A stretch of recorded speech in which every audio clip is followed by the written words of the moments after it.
παιδιά, σήμερα θα δοκιμάσουμε τάκης. Θέλω να βλέπετε το συντριβάνι, είναι πάρα πολύ ωραίο.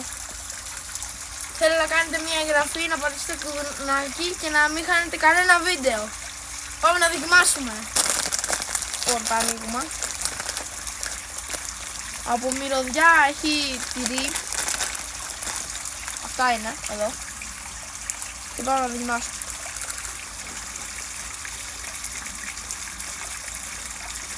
Είναι ωραία.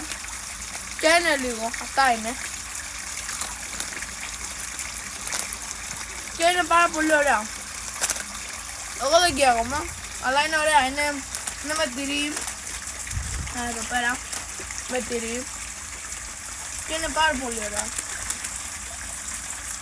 Και εδώ το συμβάνει. Και αυτό είναι ωραίο. Και επίσης αυτά εδώ